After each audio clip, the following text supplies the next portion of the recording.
Hello. So it's our webinar, and we have a spectacular photographer, and who's I must say that he is extremely lucky too, because he had started with his photography in um, South African side, which is still a new stuff for us. We still have to explore, and he's a writer and a conservationist and an amazing photographer. So let me welcome him and let him give a little more introduction about his journey. Hello, dear. Hey Nisha, how you doing? Very good, yeah. Thank you. How are Good. you? It's good to connect with you. Finally, once again, I should say. Already, Last I time feel I this missed time. it. Yeah, fingers crossed. It's going so much better this time. Yeah. I'm sweating a lot less than the last time. But yeah, thanks for that kind introduction. Like Nisha said, my name is Faizel. I'm a wildlife photographer, writer, and I love to believe I'm more than anything, I'm a conservationist. Started my journey in my journey actually in with wildlife started in South Africa, but it started from the conservation front. So I worked in wildlife conservation for a long time, and slowly broke into wildlife photography, more from a standpoint of I love creating different anything, whether it's video or audio or photography. I've loved art for a long time, and with wildlife photography, I saw a good outlet to have it benefit conservation, right? So photographing and sharing these great moments with people and these great wildernesses with an audience, and through that hoping to raise awareness for conservation. So yeah, worked a lot of time in South Africa. I worked with a lot of different animals, marine mammals, and a lot of different things. From there, moved on to the United States, where I worked with the National Audubon Society. And they are in bird conservation, a huge bird conservation group responsible for migratory bird laws and regulations. And again, just started continuously pursuing wildlife photography from there. So I've been photographing wildlife for a really long time. But I think I'm still really young in the field, and there's every day there's new things to learn, especially with the way technology is advancing so rapidly. So I see young photographers these days with so much more of an outlet than I had when I started 15, 20 years ago. And it's really cool to see, before, when I would look at wildlife photography, I'd really admire people that were a lot further along than me, a lot older than me. But now I see these fantastic young wildlife photographers online every day. And it's interesting that I look back at these kids who are so great in using technology to achieve these great photographs. And so it's a really, really cool thing, really interesting thing. So yeah, still learning, but love what I do. Love photographing wildlife, and I love writing about wildlife. That's great. The fresh minds, definitely, even in their frames, you see the freshness. That's the beauty of it. I completely agree. Like, I look at some, even, like my daughter's also a wildlife photographer, and I look at the compositions she creates now at such a young age. And I think back to when I was her age, and I was like, wow, I never even could picture myself with those compositions, And I think, a big part of that also is wildlife photography has come a long way. And it's growing really fast, with platforms like Instagram and stuff like that. So you see a lot of it, and there's a lot more material out there. There's a lot more inspiration out there. So when I started, I didn't even start on a digital camera. I started on a 35 millimeter, and so there was a lot less. You had to be really careful. Like, if you're taking 200 images or something, the film is going, and it's costing money every time, and so it's changed a lot, and it's just, I feel it's just getting more and more exciting, seeing what people create, and I also love seeing the storytelling. You get two different kinds of wildlife photography. I feel you get the authentic documentary style wildlife photography, and then you get a lot of where people are creating really cool art. I feel like digital art is their wildlife photography, and I feel there's a place for both. Definitely. And my old school way of thinking used to be, well, oh man, that's not a photograph anymore, but now when I look at it, it's just great storytelling, and it's just everyone's creative vision is different, and I think I've learned that along the way. So a lot more lenient these days. Same here. I mean, I still only focus on the documentary style, but I start to think in a different way, as you mentioned. Initially, I used to think, why are people creating, changing the background or adding mist, adding sunset, Yeah. all these things? But usually it used to irritate me. But then now it's like, it's different people, different vision, and different ideas behind it. Who am Yeah. I to comment on it? No, I, Yeah. I I completely agree. I feel for me the biggest thing is as long as it's categorized as such, I don't really have a Yes. problem with it. But if like when I look at, like, if you take a wildlife photography competition, and if you take a picture of someone with an image where they put a sunset in the image and stuff, and it's competing against an image that doesn't have all that digital alteration. I feel in those regards, I'm still kind of like, well, it's not Yeah, the same thing.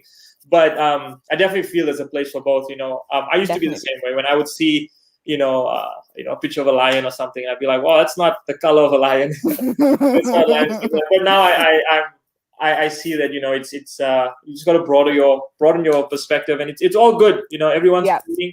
I feel that the more people that are out there photographing and creating whichever way they can benefits the wildlife at the end of the day. Yes.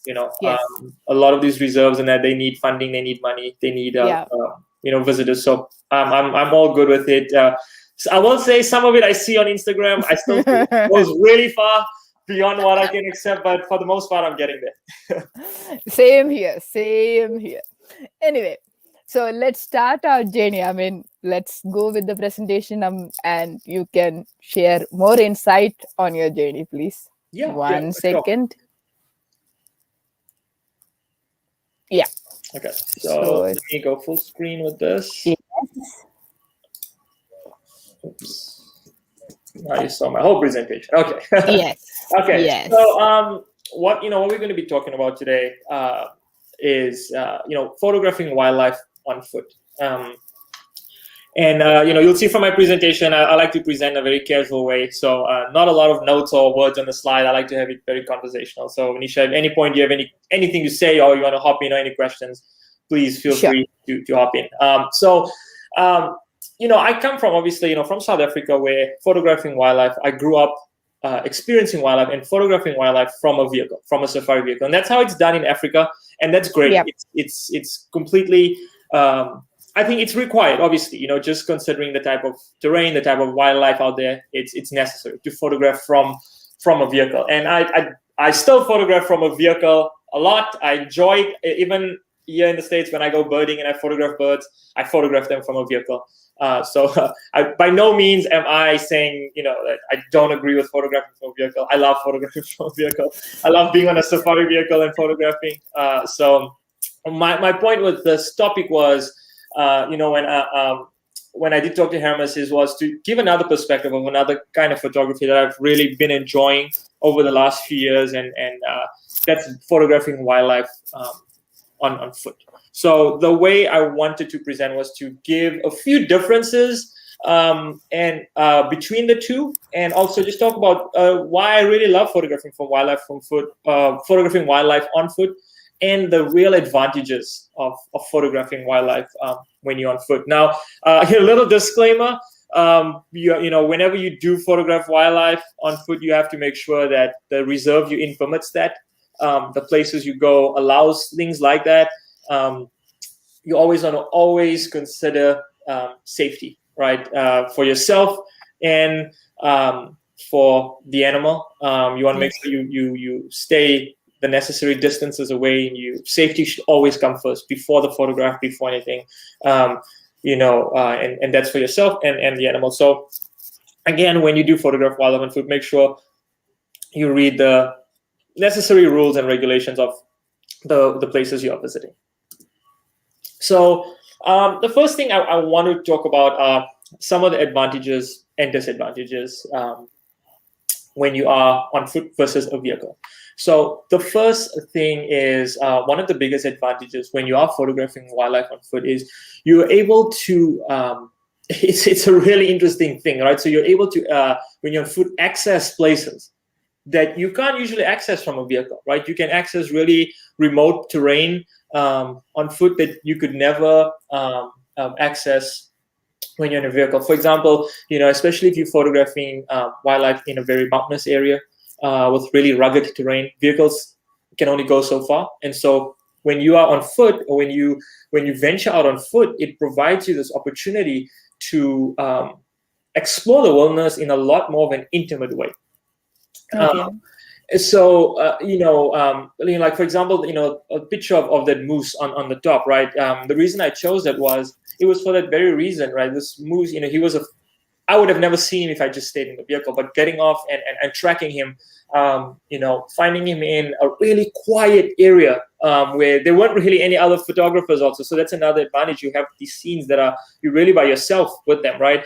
And it creates these really intimate scenes, I feel, right? So it's one of my favorite things when I do photograph wildlife on foot is you feel very, very exposed because you are in the environment, right? There is no barrier. There's nothing. It's you and the environment. You if the moose is in the snow, you feel that snow. You're sitting in that cold snow. There's no other sound. There's no noise from a vehicle or anything. So there's little intimate things that you hear. You can hear the animal breathing. You can hear the animal walking. You can, if he's chewing on something, grass, and then you can hear all that. And I feel that it really connects you to that photograph on a really, really intimate level.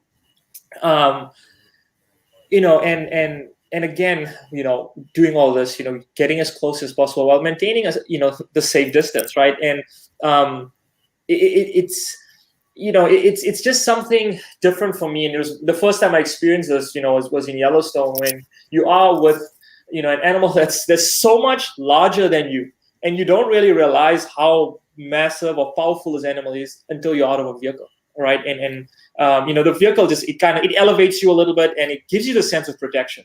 So that's for me one of the biggest advantages is, again, you can create these really intimate scenes. You can go to really remote areas and capture images that not a lot of other people are capturing, right? So that's some of the advantages. Again, sorry, go ahead. How far was you in this particular case? Yeah, so from that moose in this particular case, I would say I was about 20 yards away. So not too far. That was actually shot with a 300 millimeter lens. Okay. Yeah. But there is no history of these guys chasing. No, there is, right? So that's the thing, right? So you have to be really, really careful. Moose are extremely dangerous. The reason I was able to get that close is, you can't see it in the photograph though, but there was a river, like a stream between the two of us. Okay. Right? So I was sitting on the opposite bank, photographing him, and again, you have to know, also you have to realize you have to be careful with animal behavior. You have to understand that, if the animal feels, agitated, if he feels comfortable, and you can see that, and again, you just have to make sure that you maintain a safe distance, right? So one of the biggest things when you are photographing on foot, naturally, you need a long lens, right? Yes. You can't get close to, it doesn't. Predators are not the only dangerous things out there. Yeah. Herbivores can hurt you really badly also, especially if you intrude in their space, if you break their flight or fight distance. But with something like this, again, he was a good distance away. There was a river between the two of us, so I felt relatively safe. So again, that is one of the biggest advantages. You go by yourself, or you are usually accompanied by somebody? So it really just depends. Usually when I am photographing in Yellowstone, like I said, my daughter, my wife, we're all wildlife photographers, so we usually trek out together. It's always good to, especially when you're on foot, it's always good. It's always important to have, the more eyes, the better. If something happens, you should have someone with you. That's great. It's extremely important, especially if you are.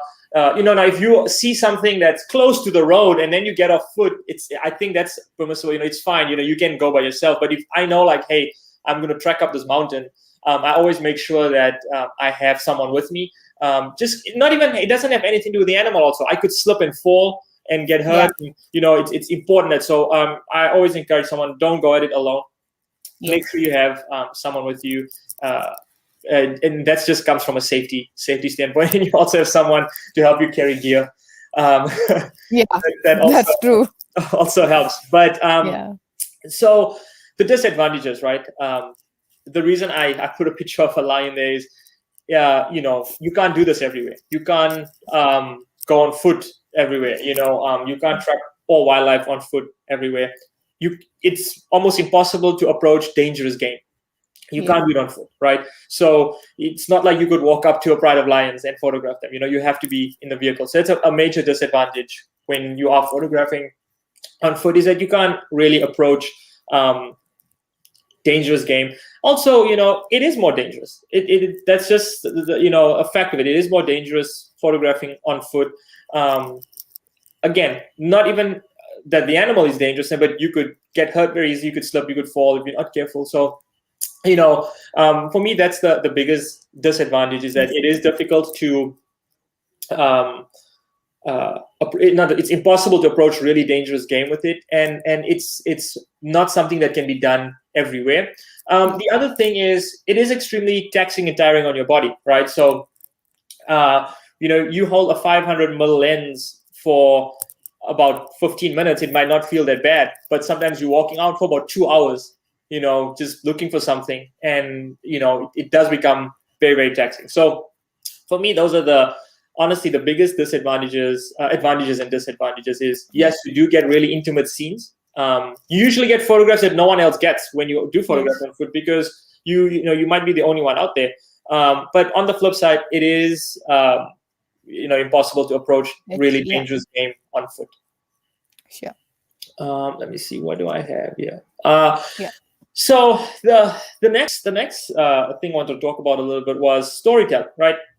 I feel that this is the most important piece of wildlife photography, and I feel it's something that's, when I look at a lot of photographs online on Instagram, I feel that this is something that's very rapidly disappearing, right? Really good storytelling with photographs. I see amazing sharp photographs, and photographs with great colors and saturated really beautifully. But I've been noticing more and more that that's what this field is kind of leaning to right now. Really close-ups, zoomed in pictures with just very highly saturated, and which is all well and good. But for me personally, I feel the most beautiful part of wildlife photography is telling the story, right? Yes. And the story is not always pretty. The story does not always have beautiful colors and saturation. Sometimes you photograph something, there's noise in the picture because of low light. There's a lot of things that I feel tell part of the story, and for me that makes that's what makes wildlife photography special for me. So I feel when you are photographing on foot, I feel you're able to tell these really interesting stories just because of the really interesting perspectives you can get.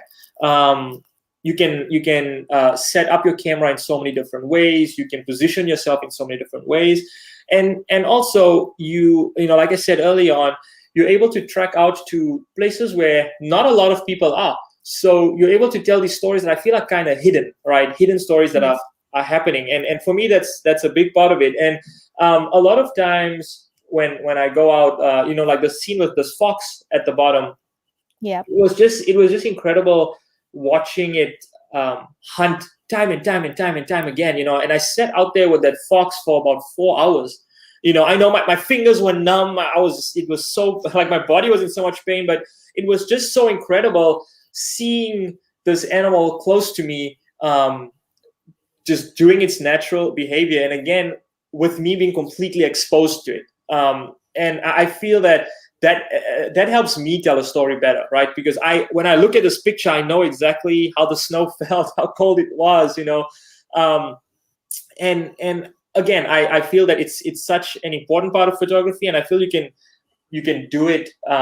You can tell very unique stories when you photograph on foot, because again, something me and you talked about earlier on, when you do photograph from a vehicle, a lot of times there are many other vehicles there, so chances are there's people capturing the same images as you. But when you photograph on foot, in my experience at least, there's very seldomly, unless it was guests that were with me, it's usually very few people out there. And so I feel that I'm able to tell these stories that I know are unique to me. I know Okay. those two bison on the top.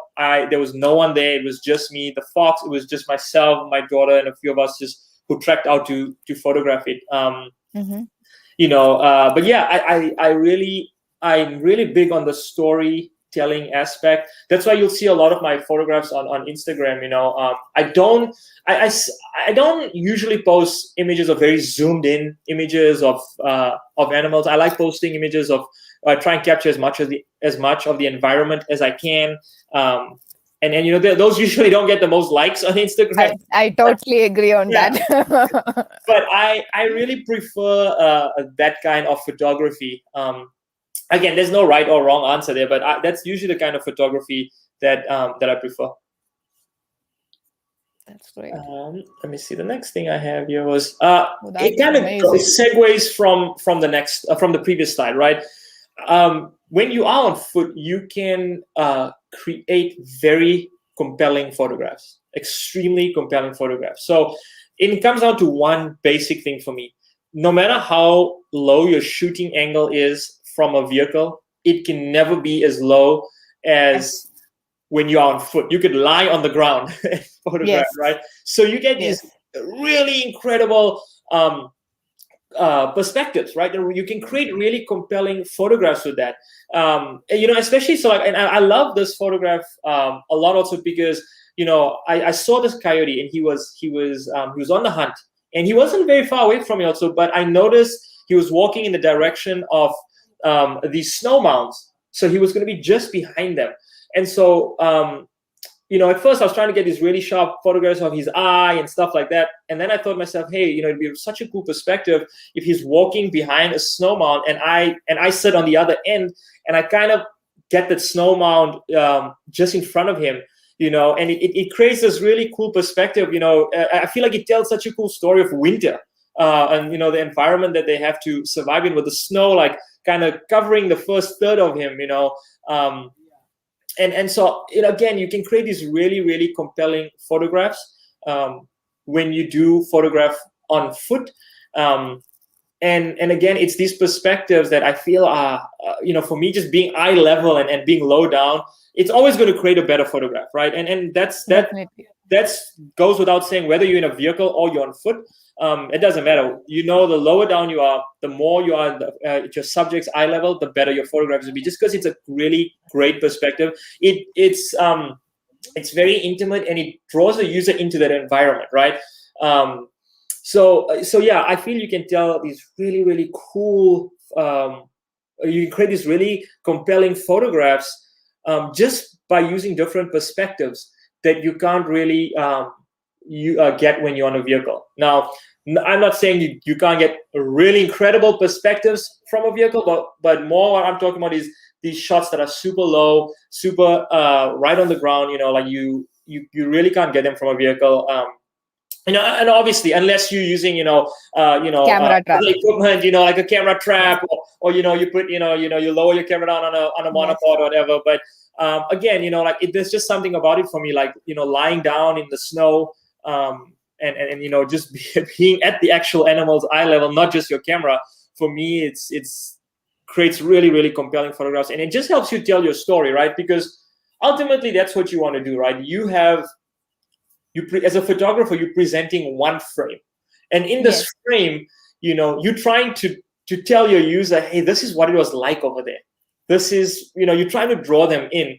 And again, I love it. I love just being close to the ground, and especially when it's in the snow. Snow gives you really great. It's like another element, right? You can create these cool blurs, and like I Yes. look at, like even just this photograph, it's just like a faint hint of his body behind that, and it Yes. almost gives like an illusion, right? Like I looked at this photograph, and a lot of times when people look at it, they, it creates the questions, right? So they're asking like, oh my goodness, was the snow blowing into his face so hard, and that, and I love that it makes people ask these questions when really he was walking behind a snow mound. I was about to ask you the same thing. How can you kind of feel that transparent, a semi-transparent layer to some extent? So, what was the magic behind it? Yeah, right. So exactly, and it was just getting him right at that moment, and making sure, again, that's the other hard thing, is that when you are photographing on foot, um, animals, obviously are a lot more adapt to their environment than you are. So you usually just have one shot to hit that focus, and then so when I looked at it initially, like I said, I was trying to get his eye in focus, and then I thought to myself, hey, if I get him in focus, it'll blur this front out so nicely. And as soon as I saw the picture in the back of the camera, I fell in love with it, and it became one of my favorite photographs. And the funny thing about it is, this coyote, if I can recall, I didn't even track out really far to find him. I actually saw him from the road. I was in a vehicle, and I saw him from the road, and I parked off, and I got off, and then again, it's just kind of assessing. Okay, it looks like he's walking in this direction, and then you just wait and you hope, right? And that's what happened. And it was just in the evening, and he was walking and hunting, and looking for little rodents. And yeah, again, just love creating these compelling photographs. Wonderful. The other thing we talk about, Wow. really compelling perspective, right? Not to go into the previous slide too much, but you can get just really great perspectives, and How you manage this, first of all? So again, this is such so many people ask me, how did you photograph this? How did you get lower than him without a camera trap or anything? And it's just about being smart when you are creating your photograph, to try and you have to try and see the photograph before you the click. photograph is actually happening. When the moment comes, all you have to do is just click that button. Everything has to be planned out and ready. So this bison, he was actually grazing a while away, but I could tell that they move really slowly, but they do move. All right, they keep on they like all herbivores, they're constantly moving and grazing. And so I saw this guy, and he wasn't actually in this area. He was a little distance away, but I could tell he was moving this direction. And there were all these little mounds of grass that were out of the snow, not very high, but just out of the snow.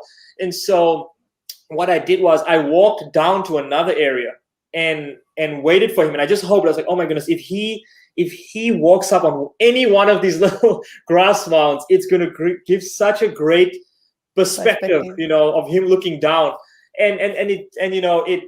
I waited there for, I don't even know how long, but eventually there were 3 of them. And this guy just slowly, he made his way up there.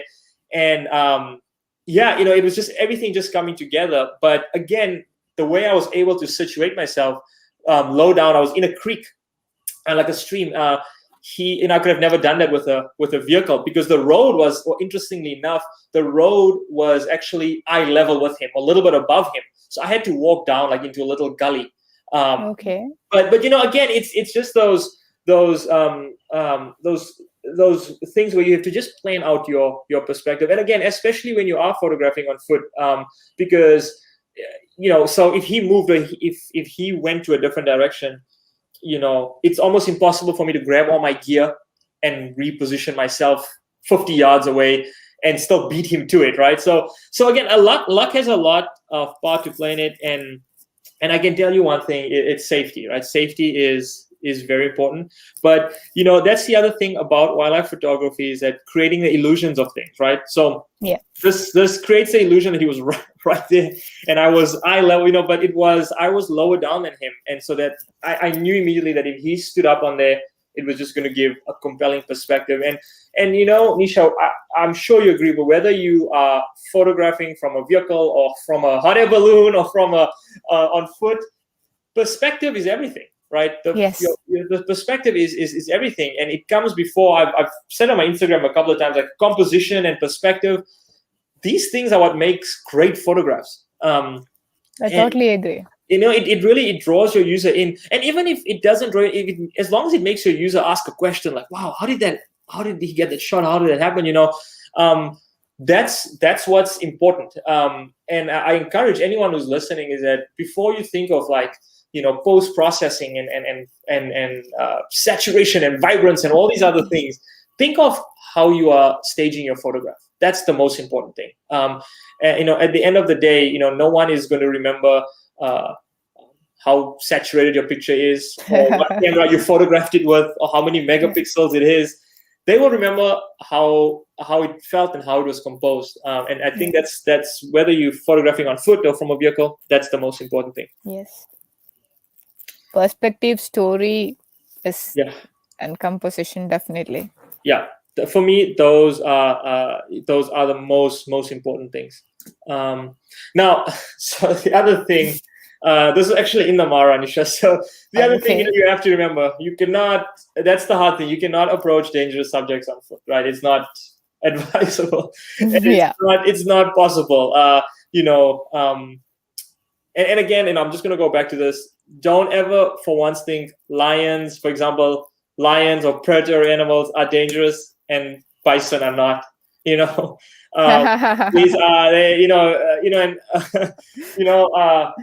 an elephant will do as much damage as a lion. So maybe Yes. even more. But yeah, be careful be aware of the subjects that you are photographing, and know when it's not possible to be on foot. And I definitely would advise anyone, if there's any dangerous subjects around, not to be on foot. There are a lot of other ways to get great photographs, even when not photographing. I think this is applicable for bisons as well. Bisons moves every species, most of Oh, the species in the wilderness. it's interesting. You hear a lot of stories about bison. Accidents happening that they are extremely big, extremely strong, and just like what you said, an animal like a bison, even like if you look like a buffalo, right, like a Cape buffalo, Yes. they might not look fast, and they might not look like they can move, but in a split second, they can cover so much ground. Yes. So it's extremely important to know your subjects, and if Yes. you do, want to practice photographing on foot, it's important to know some animal behavior and study about your subjects a little bit, right? So you can read Yes. a few things and understand that, hey, even though I'm 100 yards away or 50 yards away or 50 feet away, I know when this animal is agitated and I need to leave, because the time it would take you to cover 2 to 10 feet, something like a bison could cover 50 feet. So Yes. very, very important to know that. But yeah, don't approach dangerous subjects on foot. Yes. Um, There is a question, if I can yeah. just shout out. So, Vaibhav, the perspective of an image, how one decide whether to go for vertical composition or horizontal composition? Great question. So so very few photographs of mine. There's just a couple that I photographed them with vertical composition. So personally, I love photographing with horizontal or landscape orientation or perspective, just because I love photographing. The environment in my shots as well. Right now, there's times when you just have to, there's no hard and fast rule, but what I like doing is that when there is a photograph where I know, like even like this one, I'm like, that's going to give a really great portrait, Yes. then I photograph it in a vertical composition. But if you have an animal like, if I can go back a few, like this Yes. one here, I wanted to tell the story of this animal moving and traveling, right? So for me at least, it works a lot better if it's a horizontal composition, because you can more easily show the animal moving through the frame, as opposed to a vertical. Now, again, there's other ways you can flip that script on me, and you can, if an animal's walking towards you, Yes. you can, photograph it in a portrait frame or vertical frame, and that still shows the movement coming towards you. So you have to just keep those things in mind. But the other thing is a slide like this, right? So this top one here.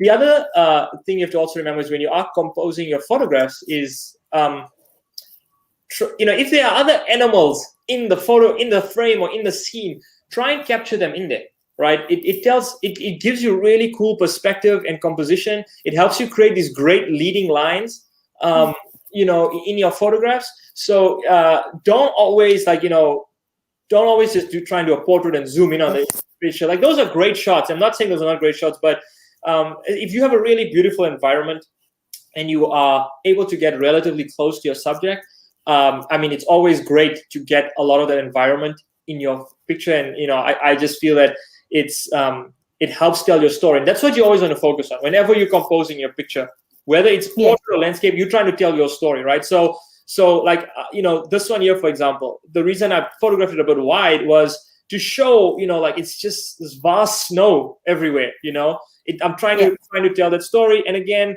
when I'm trying to tell movement, whichever way the animal is moving. So the animal is moving across you, I would prefer a horizontal frame because it tells that story better. But then if an animal is moving towards you, you can obviously, like, this lion was walking towards me, right? So it tells the story better, at least for me. That's how I choose my framing. Now, if an animal is stationary, my advice is capture multiple frames and multiple compositions. And then, you can look at it at a later point and see which ones are telling that story of the day the best. So no hard and fast rule, but yeah. That's what even I do. If the animal is giving you more time, then I use multiple, focal length. Yeah. Sometimes even from 400 to 2470 in 24 as well. So that definitely gives a lot of options. Yeah, exactly. And this is a great example. So this guy here, for example, I have a few frames of him where he's on the right of the frame without this bison at the back, right? So because he was standing here for a while and he was, kind of dusting himself off and shaking the mud off. So I knew he was going to be there for a while. So I was able to capture multiple frames of him, and then in post-processing, review them all and look like which one tells the story the best. And, when I looked at it, and I was like, this one was just great because it shows his size, it shows the the environment at the back, and again the bison at the back tells us a great story, and also creates these great leading lines. So I'm with you. If there's something is giving me time, I try and capture as many different perspectives as possible. But if something is moving quickly across me, I try and do a horizontal perspective. If something is moving towards me, I try and do it in a portrait way.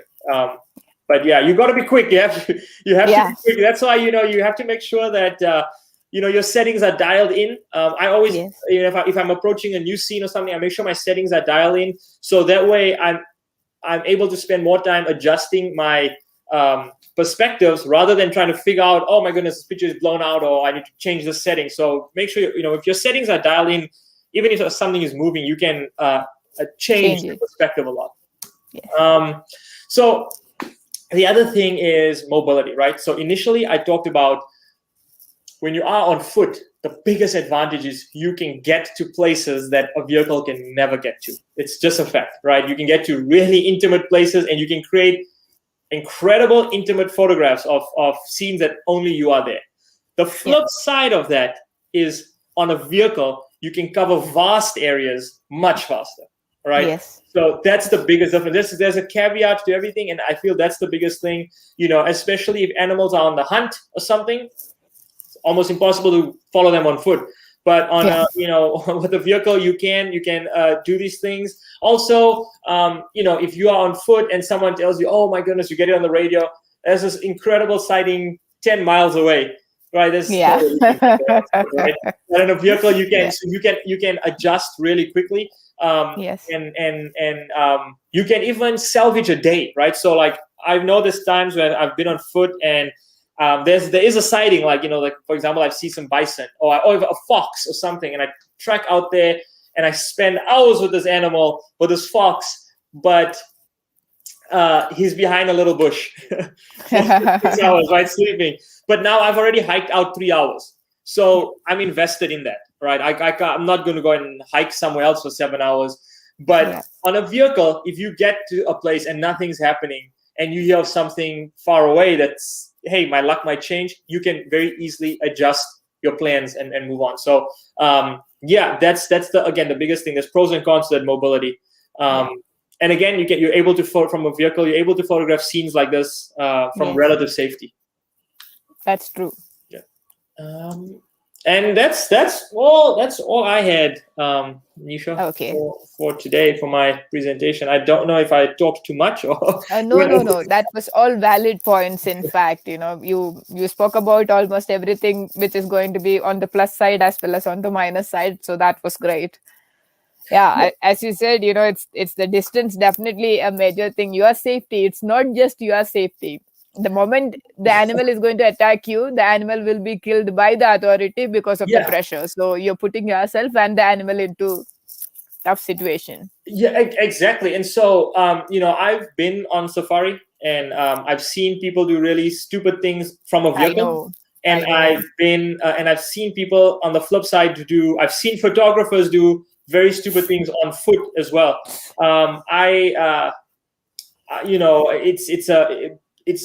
It's a dangerous game. Wildlife photography, it's a lot of fun, but it can get dangerous. And what you just said for me is the most important thing, right? The animal's never going to be at fault. They're just being the animal, right? A lion Yes. is just going to be a lion, and a bison is just going to be a bison, or whatever it is, a wolf, And Yeah. so the moment you put yourself in danger, you put the animal in danger. And 99% of the time, that animal is going to be put down. Yes. And Which is very sad. it's very sad. And again, it's the same way. Sometimes I get frustrated in Africa when I see so many vehicles around an animal, right? I get frustrated with that. But on the flip side, sometimes when I'm out photographing on foot and I see a photographer that I know is way too close to an animal, that frustrates me as well. And so it's to practice safe behavior always. Again, from the photography standpoint, I would encourage everyone, try photographing on foot. It's a lot of fun, and you don't have to go to some great wilderness to do it.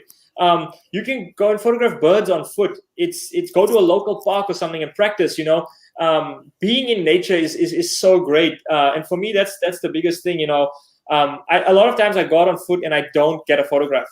Many times, but I can I feel the understand. mud and I feel the grass on my hands, and I'm sitting. Even I remember this few months ago when I was in Yellowstone and I saw these bison, and the sun was coming up, and I was like, oh my goodness, this is going to be the most amazing sighting. And I trekked out all this way in snow that was so deep. By the time I got to the bison, I was exhausted. And they did nothing. They all just slept, and I didn't get a single shot. But you're sitting out there, right? You're sitting out, and you look around, and that's the other thing to remember. For all wildlife photographers is, the photograph is great, but just being able to be out there is so much better, right? You sit and you have to just, at times when I'm getting frustrated, I'll be waiting for an animal, and I'm like, oh my God, nothing is happening. I always have to tell myself, hey, but it was never a waste. Right, I'm out here, and it's amazing, and a lot of people who wish they were out here with me, and so that's important. And again, what me and you both talked about is focus always on your storytelling and your composition. Yes. Yeah. There is one more question we have. When you have full opportunity to click a whole day, harsh lighting condition, how do you create? How to be creative in imaging? How to be creative in amazing images? Any tips on harsh light? Harsh light, man. Harsh light is everyone's enemy. You're always at the mercy of the light, so that's the first thing. And when you are photographing so I will tell you, I know, the best time obviously to photograph is the golden hours, right? Everyone knows. I don't have to tell everyone that. But wildlife doesn't know that, right? So sometimes the best sighting is at midday. One thing I always try and do is I always try and think of the light. Now, it's very hard. It's very, very tough. Especially for me, it's the hardest when you're photographing an animal that has very dark tones, right? Yes. It's very unforgiving because the animal's dark. The light is super bright, so your camera is all over the place with metering, right? Doesn't know how to figure this out. I try and play with the light. I try and you can create silhouetted images. A lot of it, again, there's times when, if the light is just horrendous, then don't force it, just enjoy the sighting, and then the pictures will come when they come. That's what I do. Yeah, you don't try and force it. You can always tell when an image is forced. When I see them on Instagram, also, I can tell, someone was really trying overly hard to get the shot or to make the shot work. But on the flip side, you just see a natural image and it looks great.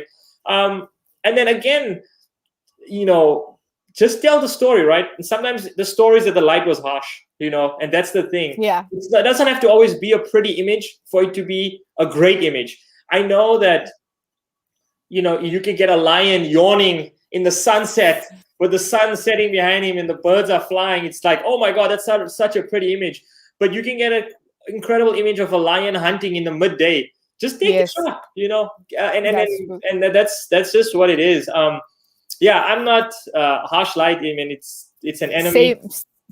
I'm not harsh light, but I think in what we do, most of the time we try to skip mid-afternoons. But if we are going and if we see something, then we try to think in black and white at times. Yeah, exactly.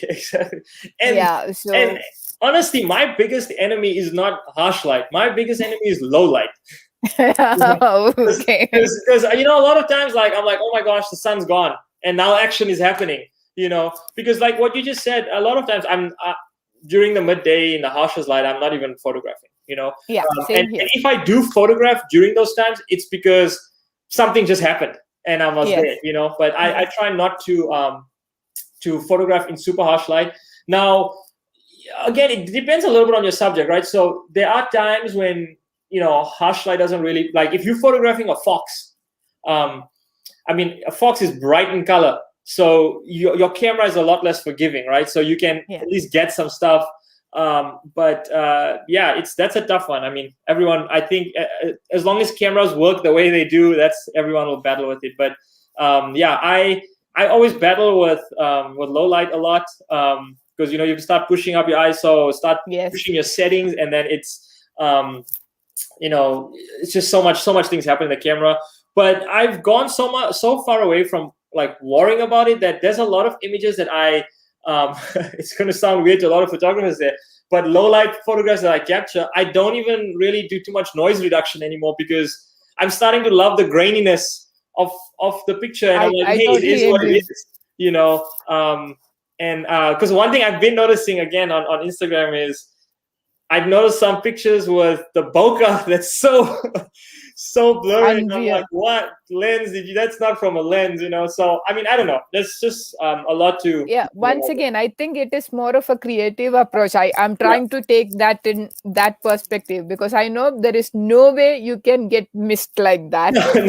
There is no way you can get clouds like that. So it's creation. Exactly. And so I mean, it's everyone's creation, but don't worry too much about light. Just photograph what you love photographing, and when it's the harshest light, go have lunch, like Nisha said.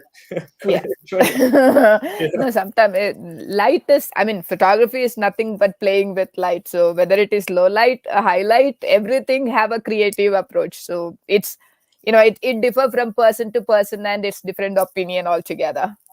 Yeah, no, exactly. And again, the main thing is just know your camera. And you should, when especially because you're photographing in nature, right? So now if you're shooting in manual, for example, you should set up when you get to a scene, set it up to where if the light changes a little bit, you're only having to change one setting on your camera. Yes. Don't set it up to a point where if the light changes, now I have to change multiple things. Your shots are going to be gone, right? So and I know a lot of wildlife photographers shoot in aperture. I shoot in aperture from time to time. I prefer shooting in manual. It has nothing to do with I shoot in manual, but I'm just used to it, and it's just easier for me that way. But the light is just there. It's just part of the thing. I post a lot of pictures that the light looks very bad, but I know that's what it looked like that day. But that's interesting, because there's a lot of things. Sometimes it's harsh light. A lot of times I'm not a huge fan of flat light, and it's just overcast the whole day. I mean, your animal is going to be easy to compose, but light tells the story, Shadows tell the story, and it's just interesting. But good question. I think the same Vaibhav again mentioned, going beyond the camera is sometimes best. Always. I agree. And and have fun. Like have fun. Wildlife photography should be fun. Don't. Yeah, it's now it's not a lot of competition stress. Yeah, You have 1,000 things in your head. Social yeah, media, likes, yeah. comments. Just have fun. There's been times, and I had to catch myself doing this. You go out somewhere, and I'm sure you the same. You've experienced the same, Nisha. You go out, you're like, oh my gosh, first 5 days I didn't really get a photograph, and then it starts weighing on your head, and you're like, oh my god, this just sucks. But then you just got to. When you have fun, your pictures become better. You tell better That's true. stories, and at the end of the day, you're out there. That's the important thing. The thing is, because of social media, it's like you just said. So there's so much pressure on people, right? On photographers. I'm seeing photographers post pictures every single day, a new picture, and I'm like, wow, like it's so heavy. Like you have to create so much content. I've kind of pulled back. I post a picture maybe once a week now, or once every 2 weeks. But I think back to people like Ansel Adams and them, and they would create 5 pictures a year. Yeah. But those are 5 pictures. Yeah, but these are like my 5 best pictures. And again, it's interesting. As a photographer, you should definitely balance the social media out, because it will consume what you're doing, and then when you're Yes. out there, you forget why you're out there. And why you're out there is that you love nature. That should always be the first thing, and social media should come at the back of the pack. And it's great. I know it's a great feeling, right? You post a picture and 2,000 people like my picture and all that, But at the end of the day, you should create pictures that you want to create, that you love doing. And like we said, some people want to digitally enhance their pictures a lot. That's fine. That's great. That's what you want to create. But as an individual, just you should get inspiration from everywhere, and just mostly enjoy it. Whether you're on foot or in the vehicle, it's important to enjoy this. It's such a great thing, and especially now, where everyone lives in cities, and we're so busy with the white noise of every day, that every second you're out there, just enjoy it. And if you do want practice with light, going back to that, photograph the birds in your neighborhood. Great practice, a great practice. So when you practice on these little things every day, when you go out and you do find a lion, it's second nature to you. But if you go out there and you start practicing, then those moments are gone. So when the least that can happen, you might photograph sparrows every day, but what happens is, in that process, your camera like the back of your hand. So when you go out there, your camera. What's that? And when it comes to birds, if it is sparrow specifically, you become a master of your camera and action. I'm telling you, if you can photograph little birds, yes, photographing a lion, and it's nothing. It's because little birds are the most difficult, and you become a master. Like Nisha said, you'll become a master of your camera and of photographing things in action. You will learn so many skills on stop motion, on blurring your photographs, on motion blur. You'll become a pro at these things. And that's the other thing, when you do photograph birds, at first when I would photograph them, I would use extremely fast shutter speeds because I wanted to get everything super, super sharp. But then slowly I started changing my perspective on that. And I love photographing now when they're in flight, but with the wings blurred. I feel like, oh man, that's a better story. That's, and so you learn all these things just by photographing little birds. But yeah, it's important to know your stuff, and just have fun. Then there is one question from Vikram, but I have no idea what it is. Do you follow ETTR approach for low light? I'm not sure. I'm not sure. I don't know. Yeah. Vikram, can you just elaborate what is this ETTR, please? Then we have one more question from Vaibhav. On the field, there is a spectrum of animals. Do you prioritize them, or great images is important? I believe great images are important, and I believe you, as a wildlife photographer, you should photograph all wildlife. Everything. You should photograph everything. If you go on a safari and you just come back with photographs of lions, I'll tell you wasted your time on safari. You should photograph everything. I photograph the birds. I photograph the sunsets. I photograph everything. And what that does is, not only it shows you really enjoyed your time out there, but you create a really diverse portfolio.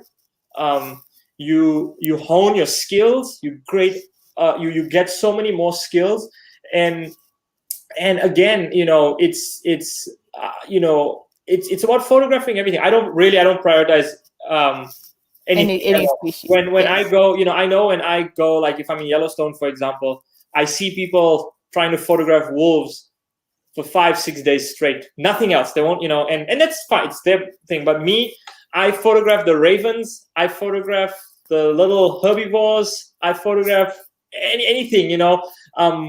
It's important to just learn to photograph everything and appreciate everything, and you'll see that your portfolio will become extremely diverse. You become a Yes. well-rounded photographer, and that's what it's about. And Yeah. you will tell better stories. That's true. If you can tell a story with a sparrow in a tree, it's easy to tell stories Nothing with like elephants that. in that.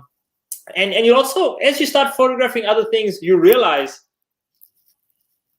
lions and bison and elephants, those are the easy things to photograph. Yes. But making a great story with a wildebeest, show me Yeah. that.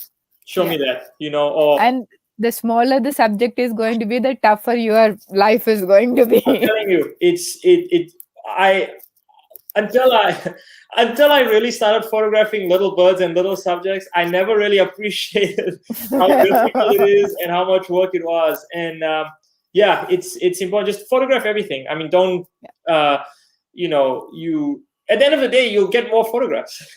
Yes. You're just trying to photograph one thing, and that doesn't happen. You won't have a big portfolio. But if you photograph everything, it's just important. And I know there's famous photographs, right? Everyone wants to see a photograph of a lion and a leopard. Everyone wants to see photographs of wolves and bears. But I think it's photographing the things you see every day, right? So like when Yeah. you're on safari and you see Thompson's gazelle all the time, I love those Yes. photographs. Like seeing that people see these all the time, but this guy got such a cool perspective. Yes. Because I can assure you, everyone's photographed a lion, and everyone's I photographed it agree. in every perspective, right? So it's very hard to get like, this is a great new photograph of a lion. But if you go out there and you're like, oh man, there's a wildebeest, and look at what a great photograph I created of a Picture wildebeest. is. That's some Yeah. cool stuff. And like Nisha said, photographing the small stuff, because that's part of the safari, right? When you go out there and you see the dung beetles and the little chameleons and that, that's all part of the safari, and it Yes. shows diversity in your work. It makes you appreciate the wilderness even more. Yeah. Now we got an explanation on ETTR. It's exposed towards the right on histogram while taking pictures. No, I don't follow that rule. Neither me. Yeah, I don't follow that rule. Neither But me. speaking of a histogram, make sure you know how to read a histogram. Yeah. That's another That's thing. Yeah, important. But it's you know, important. once you understand light, once you understand exposure, then that Yeah. become your second nature. Yeah, no, exactly. And because like I'll give you an example. So if you look at a photograph, like if I did photograph of that coyote walking through the snow, the histogram looks all wrong because there's so much white in the picture, right? So you need to understand that. You need to understand the histogram, and you need to understand what you photograph. So, like Nisha said, you have to just understand both. But once you know light, the histogram, Yes. just second, it's just there. Yeah. And yeah, it's really important, and you should break rules sometimes. There's a lot of photography rules out there that break them sometimes, and you get good pictures. Yeah. But it's I've never heard of that, so I've never used that before. Yeah. Now, Vikram, I have another one. Nowadays, even the guides also don't stop for birds and animals. They also focus on big cats. It's irritating. It depends, dear, because Yeah. I think when you have guests with you, they will have their first preference is going to be on big cats or small cats. Very, if you're comparing the number of people who ask for birds or something else Yeah. other than cats, it's quite low in number. That's the reason for the guides, because when the guides are working with a lot of people and Yeah. most of them are talking about cats, so it's quite natural.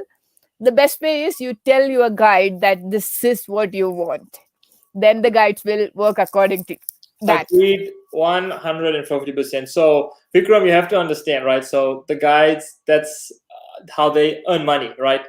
So they have to keep happy guests. That's the first Yes. thing.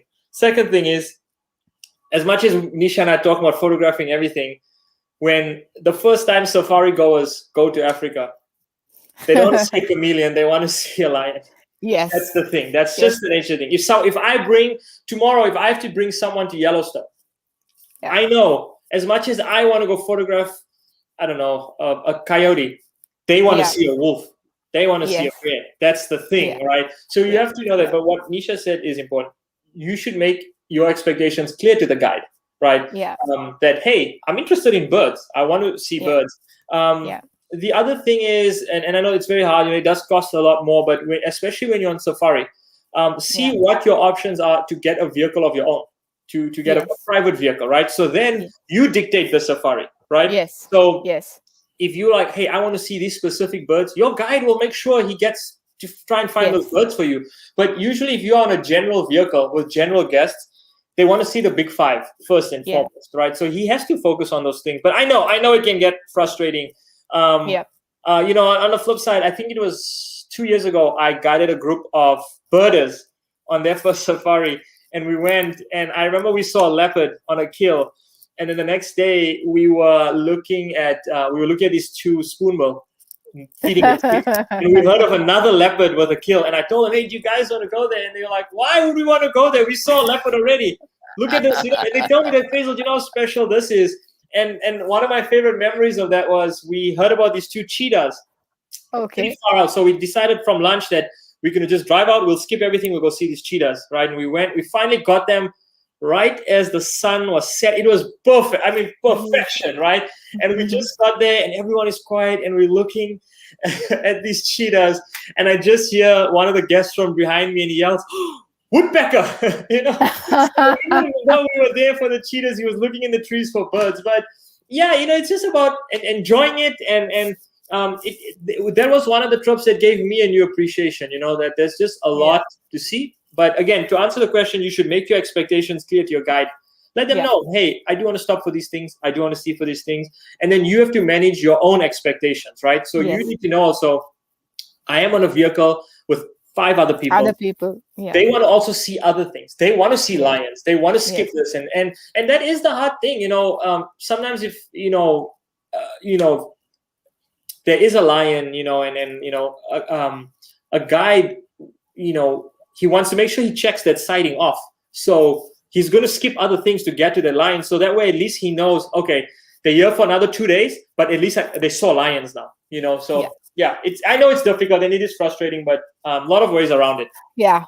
Yeah, I think being frank always helps because one of my guests, he left to Spain today and he was very specific. This is the first person in my whole career asking me to focus mainly on light. He's absolutely not into hunt. He told me that he don't want to see hunt. He's not specific about cats.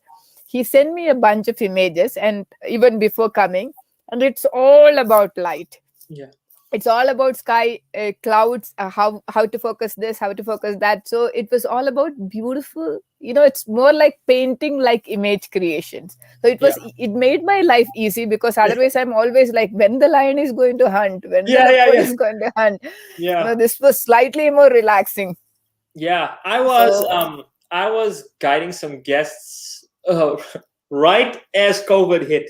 We had to actually cut the trip short because the countries were all closing their borders. But I remember, so we were on safari and we found some lions early on in the day, but they were asleep and it was midday, they were under the tree, blah blah. And so we left them and we had lunch, we came back, and then it was right before sunset, right as the sun was coming down, a storm came, storm started gathering, started raining, and we were just driving. We weren't even looking for lions. We were just driving, and we were coming to this like little green valley, and there's a little hill, and we were on a road. And I just looked, and I was like, "Whoa, there's a lion coming over that hill." And we stopped, and it was pouring rain. And this lioness came over, and then 2 male lions came over this hill, and we just stopped. And the scene was just so beautiful. It was in the wet season. It was green.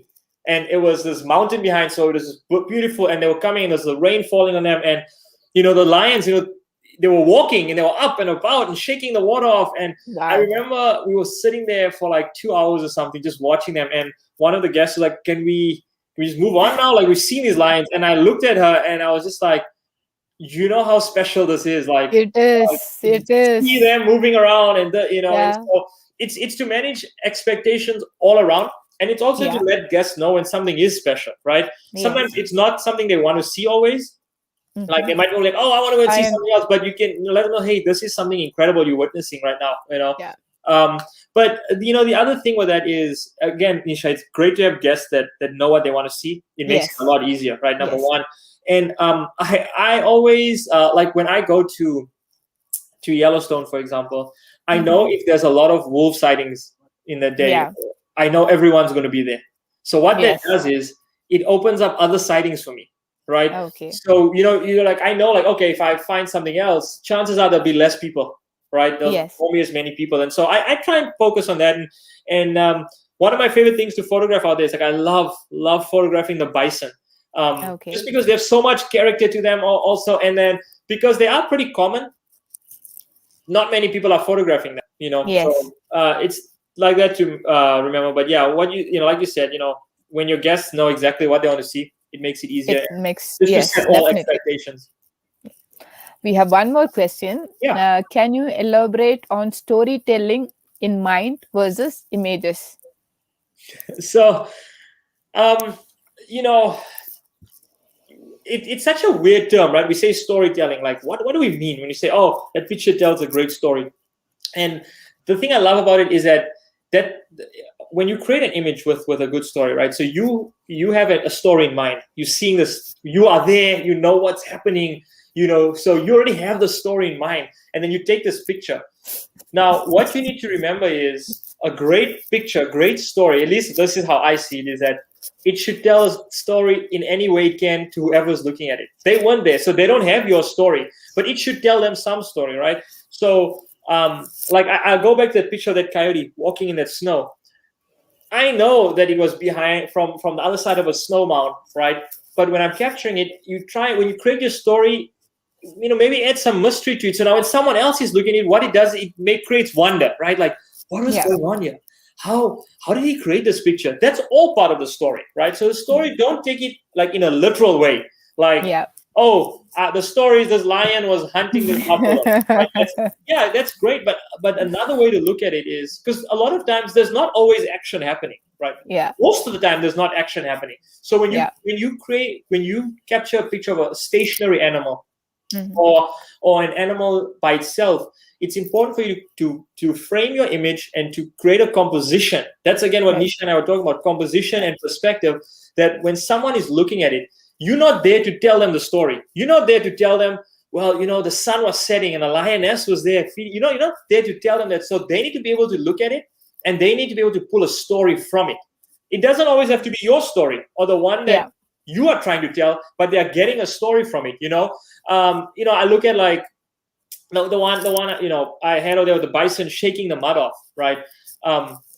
When people look at that picture, a lot of times people ask me, like, oh my gosh, was it angry? What was happening? Look at its eyes. But all that happened for me when I was there, my part of the story was he walked through some really thick mud and he was shaking the mud off. But I'm not there to tell everyone that. So that's important to remember when you are creating a picture, that your story doesn't have to be the story of the picture or the way someone else reads the story, right? Yeah. But you have to just create a story, right? You have to make sure that when they look at this picture, it's going to paint a picture for them, right? It's going to make them wonder, what was it like over there? What was happening over there? So it doesn't always have to be literal. And I'm hoping I'm answering this question. I don't know if I am, but it doesn't always have to be the literal thing that you've seen. That doesn't have to be the story. The story is just that this picture creates wonder for whoever's looking at it, right? And a lot of times, what we said earlier on, it's not always a pretty picture, right? Sometimes the light is not good, and sometimes there's noise in the picture, but it's just, you can look at it, and when you know a good photograph, I see some photographs with so much noise in them and the light, but I look at it and I'm like, wow, that's an amazing photograph, because look at, like, I wish I was there.